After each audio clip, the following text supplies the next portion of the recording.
one half of the big main event this weekend. He had to travel to Perth about 25 times now, back and forth. Just twice. Oh, well, there was one where you did one day, flew back. One day, 20 hours media, and then flew back 20 hours. Yes. And now you're back here again. Yeah, we're trying to get that money. That's right, dude. Dominick Reyes, a new Australian fan favorite over here. I saw you had the hat. Oh, yeah. Before the Crocodile Dundee hat. Crocodile Dundee. I love it. Have you enjoyed Perth and the fans down here, dude? Oh, man, it's been really awesome. The fans here are super receptive and very kind. And I even had a family, you know, barbecue for me, and that was cool. What do you mean? Yeah, the owners of Perth Cryo invited me for a barbecue at their house on Sunday. Cool. Hanging out, watching the sunset, just enjoying it, man. It's really great to be in a foreign country, but feel like you're home and around friends. Yeah, that's a great thing about Aussies. Like, they're so excited to have you here. They didn't really get a chance to watch you.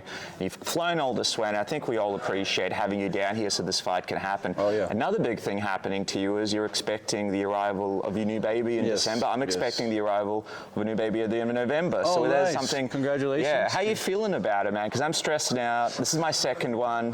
How many you got? You got this? This will be my one? first son, first child, but it's a son. So. How you feeling about it? Oh, I'm so excited, man. Like, that's what I'm really looking forward to. Like, this is just work. That's real. It's real life, you know. That's the best. Can't wait. I remember when I had my first kid a few years ago, it kind of put a few things into perspective for me.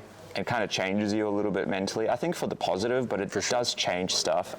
Has that happened to you yet, or are you feeling any changes or any new perspectives as you're on this journey? No, because I waited till I'm 35 now, right? So like, I know, kind of planned it, right? So before it was all about my career and everything, and being selfish, right? You can't be, you know, a family man with this initially. Yeah. You know, had to be a fighter, right? Focus on fighting. Exactly. And you're also raising a family. Tough. It's tough. So I avoided it for as long as I could until I found the right person.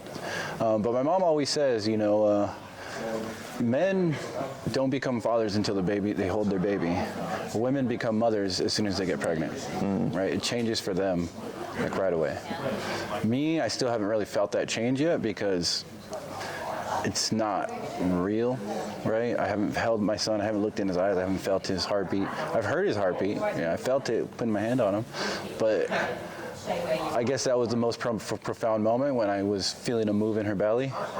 But that's a crazy moment. It's really crazy. People don't know how crazy that is. That is a crazy moment. Yeah. It was really crazy, and that got me feeling a little emotional, but then I'm in the middle of camp right now, so it's like I got work to do, you know. So you have to focus in on the task this weekend, and then would you say after this you can really start?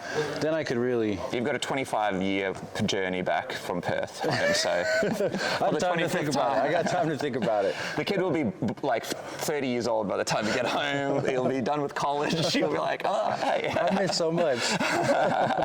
Hey, you did a really good interview with Mike Bonnet, MMA Junkie, and I saw you were discussing your journey and some of the perspectives and things that happened along the way. One of the things you brought up is this whole Jon Jones fight. I found it interesting because you spoke about how you felt like that loss in a way kind of had to happen and how it kind of helped build you. Sort of for those people that missed it, break that down for us because it's such an interesting perspective to look at things. Yeah, so I'm a big believer in everything happens for a reason, right? So I believe that I lost that fight. God, I was supposed to lose that fight. You know, I won the fight, right? He said, you're going to win, but you're not going to win. So people could see if you keep the faith, your faith and the power of faith and how it molded me into the man I am today. Like, I'm a much better person than I would have become if I would have won that fight. Like, I was already kind of caring about the wrong things, right? Fame, fortune, girls, blah, blah, blah, all the wrong things. And that kind of like was God reaching his hand in and saying, hey, you're not living right. You need to be humbled. And that was that was me being humbled by the Lord, and I'm here today a much better man, a much better person, much more balanced, and then my story it's a better story now even, right? My testament is a stronger testament to faith and courage and strength and will and faith, so here I am, ready to fight Carlos, the up-and-comer who's ranked ahead of me. Just quickly on that, when did that perspective come to? Like, when did you make that realization?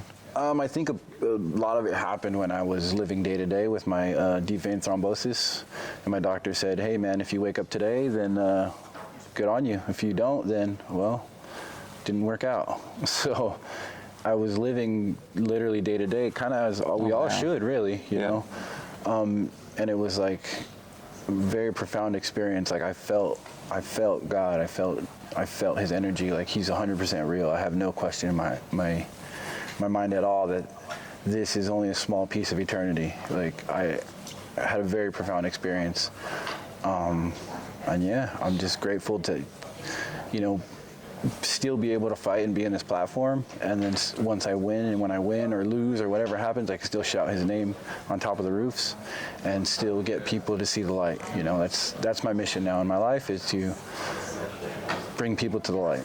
So Carlos Ulberg, how crazy is it? 8-fight win streak. I feel like he just came out of nowhere. He's tied with Lyoto Machida for one of the longest win streaks in the division, and kind of a dark horse, right? Like I feel like no one really talks about him as much as they should on this run that he's had. Yeah, I mean, he's not well known. He doesn't have a very big presence, and I think he's not really talked about because he's only fought 2 ranked guys in his whole career, so that's like, people aren't gonna be like, yeah, let's get Carlos, he's quietly winning, right? And he's beating these guys, but even quietly winning in terms of their quiet wins.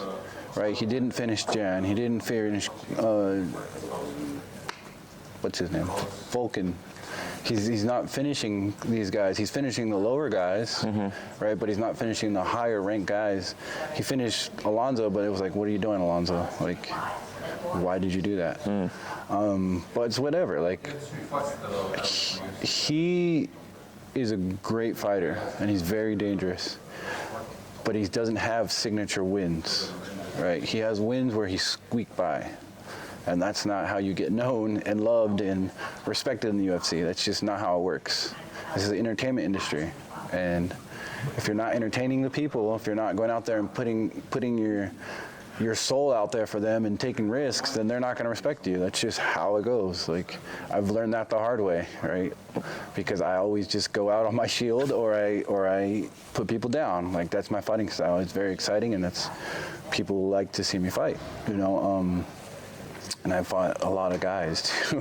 Yeah. But yeah, I think that's why he's kind of relatively unknown. He just kind of came in and just knocking off wins on the undercard and didn't quite get, this is his first main event. You know what I'm saying? It's hard to be known if this was barely your first main event after an 8-fight win streak. So I think that's the situation with Carlos in terms of the up-and-comer that's ranked number 3. When you say he's dangerous, right, what do you think is it about him that's sort of driven this 8-fight win streak? What is the key thing that you got to keep your eye on? His athleticism. The reason why he's been on an 8-fight win streak is his athleticism, his left hook, and he's very powerful, and he moves really well. His athleticism, people can't get to him, and when they try to get to him, he makes them pay. That's Carlos. You're an athlete as well, college football player, obviously known for your athleticism. What are you anticipating when you get in there with him during a weird Sunday afternoon in Perth? I think it's going to be a really technical fight. I think it's going to be another technical fight.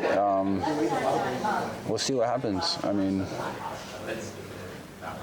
yeah, I have a boatload of experience against super high-level competition, so, I mean, we'll see what happens. I know how to win fights. I know how to put on exciting fights too. So we'll see if I can get my dance partner to dance with me, or if he wants to just back against the wall. We'll see.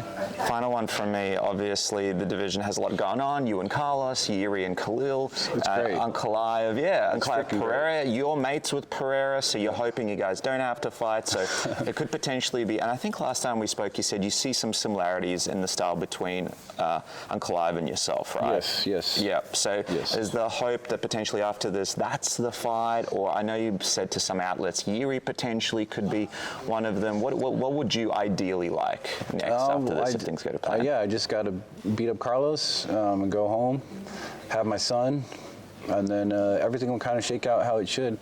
But since I'm having my son in December, it would make sense for me to just wait for the winner of Khalil Jiri to fight, the winner of the main event, and then come back when I could sleep again.